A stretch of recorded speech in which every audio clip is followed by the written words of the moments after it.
Good afternoon, Sir Jeremy. This is the report of Group 6. Our topic is about muscular endurance, strength, and flexibility in activities.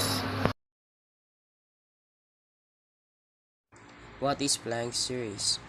Planking is an exercise that involves your core muscles improving your strength, balance, and endurance.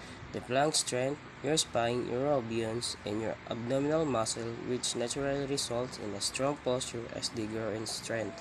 Developing your posture can improve with several elements and prevent onset of other ones. Good posture means you keep your bone aligned. There are 4 steps how to perform planking. Step 1. Get into forearm plank position. Step 2. Ensure your elbows on the ground directly underneath your shoulders, with your feet hip width apart. Step 3. Make sure your back is flat and your head and neck are in natural position. Step 4. Drive your elbows into the floor and squeeze your squats, glutes, and 4. Thank you.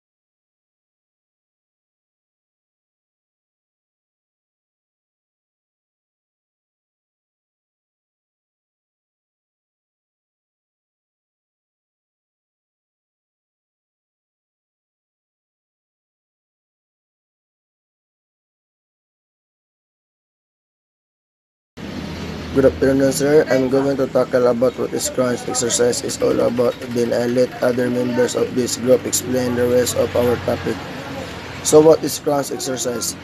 Crunch is a classic core exercise, especially trains your abdominal muscles, which are part of your core. Explanation. Since we already know of yours, our core found in is broadly considered is torso. Crunch exercise will help us to train or practice our abdominal muscles, just like a piramidales, rectus, abdominis, external, and internal obliques, the transversus abdominis, which are also part of the core. Core is consists only of your abs. It also includes your oblique muscle on the side of your trunk, as well as a muscle in your pelvis, lower back, and hips. Together, this muscle help stabilize your body. Explanation. Core doesn't consist with abs only, but it is also consists with oblique muscles in your trunk, pelvis, lower back, and hips as well, wherein the muscle will help to stabilize or balance our body. Oblique muscle refers to 2 abdominal muscles. The external and internal obliques thus provide trunk flexion and rotation. While the crunch is popular core move, it isn't safe for everyone. It can place a lot of stress on your back and a neck, and it only works your abs, not the other muscles in your core. Explanation. Maybe crunch exercise is very popular, but it doesn't mean that exercise is safe, because there's a lot of stress will take a place on your back and neck. Have you never noticed that while you're doing this kind of exercise, you'll feel the heaviness in your back and neck, and exercise can be work on abs. And for those person who would like to have small bellies, not is other muscle in the core. Recommended repetition. Beginner 10 repetition and set 3. Intermediate 15 repetition, set 4. Advanced 30 repetition and 5 times. Abdominal crunch. Instructions. Starting position. Lie on your back with your knees bent. You can do the crunch in different ways. Keeping your hands behind your neck, across your chest, or putting your arms forward, parallel to the quadriceps. Muscle contraction. With your abs tight, curl up and push forward. Maintain the contraction for a few seconds. Tilt your chin slightly. Keep your abdominals pulled in during the entire range of motion. End of the exercise. Lower back down with a controlled movement. Muscles involved. Breathing. Common mistakes. Use explosive moves. Push the neck forward during the movement. P for PCAM, abdominal crunch. Knee dominant exercise is an exercise that the movement are those which require two joints. The movement of the knee dominance exercise will target the anterior of the upper leg, the quadricep muscle group. There are different exercises that categorize the knee dominant exercise, which is squats, lunges, step ups, and leg presses. This exercise can be further subdivided into single and double leg exercise. It helps develop stability and balance, and requires your body weight or lighter weight. Knee dominant Knee dominant exercise will give us having strong hip extensor muscles, help helps to stabilize the pelvis, reduce to strain on the back. Squat. A squat is a strength exercise in which the tiny lowers their hips from a standing position and then stands back up during the descent of a squat. The hip and knee joints flex while the ankle joint dorsiflexes. Conversely, the hip and knee joints extend and the ankle joint plantar plexus when standing up. How to perform squat correctly. First, stand with feet shoulder width apart to pointed out. So, nga hindi siya.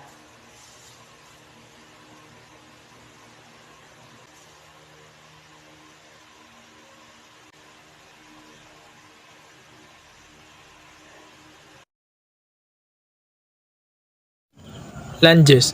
Lunges, it is an excellent exercise to work the muscle of the lower body. Lunges also multi-joint exercise that can help to and strengthen many muscles.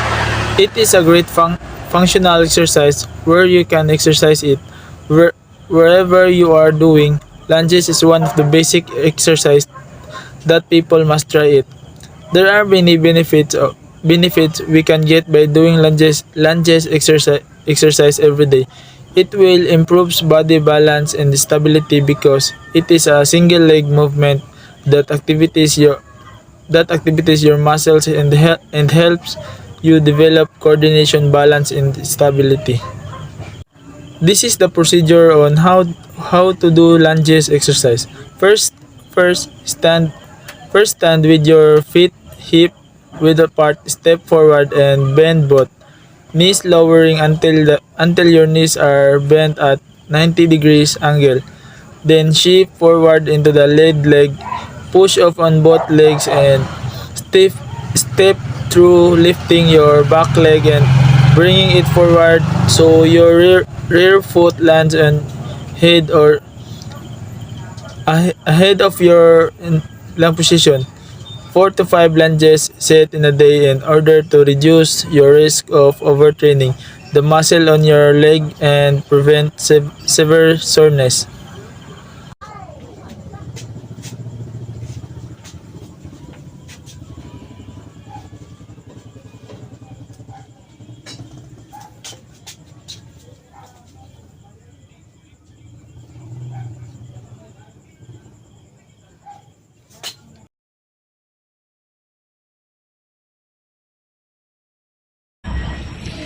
The first thing we need to do is a warm-up. A warm-up prevents injuries by loosening your joints and improving blood flow into your muscles.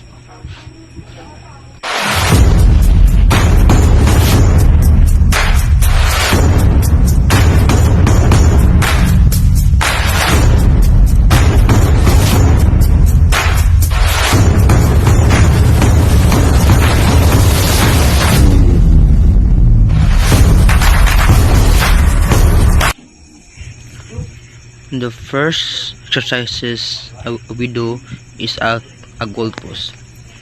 Stand with your feet and shoulders within apart, the elbows wide and shoulders height, and with fingers held palms and forwards and hands and stack over elbows so you look like a goldfish.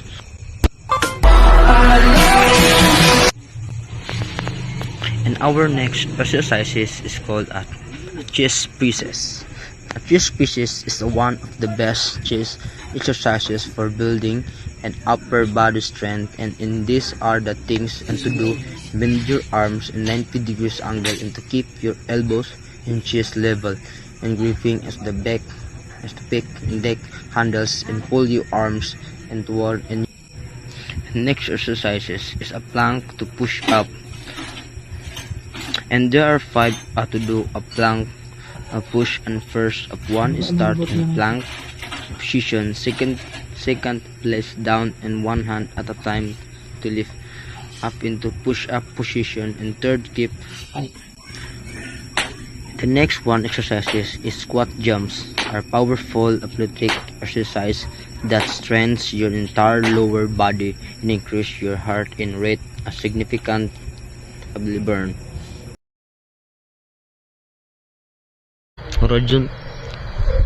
Horizontal pressing is a technical term for something you've been doing your entire life, pushing stuff away from your chest.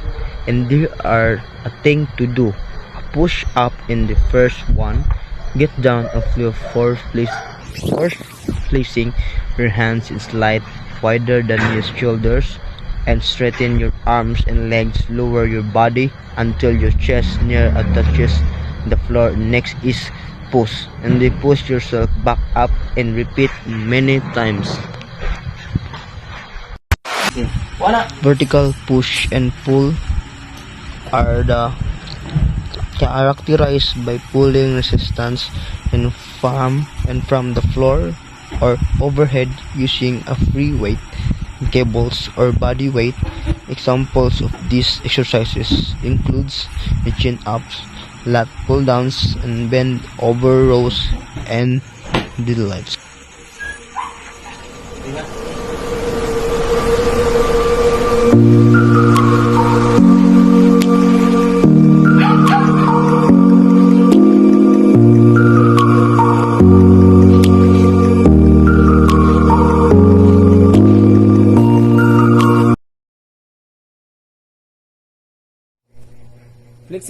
Flexibility exercise. Flexibility exercise are activities that improve the ability of joint to maintain the movement necessary for carrying out daily tasks and physical activity.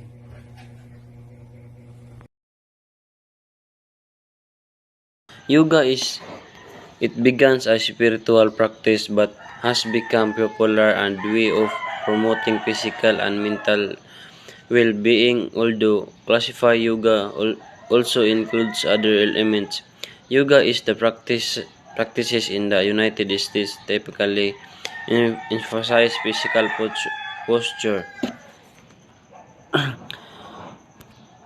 Ang yoga nagsugod kini sa isip usa ka espirituhanon nga practice apan mahimong popular isip usa ka pamaagi sa pagpalambo sa physicalities ug mental nga kaayuhan para sa tuwa. Bisan tuod ang classical nga yoga naglakip usab sa uban nga mga elemento. Ang yoga is very importante sa tuwa kay tungod usa kini ka part sa tong kinabuhi nga kung walay exercise tong kinabuhi murag luya kay atong lawas. Ang yoga gihimo sa Estados Unidos, kasagaran ginapasiugda kini sa physical nato na anyo ug sa mga physical nga posture ug mga technique sa atong physicality sa atong lawas.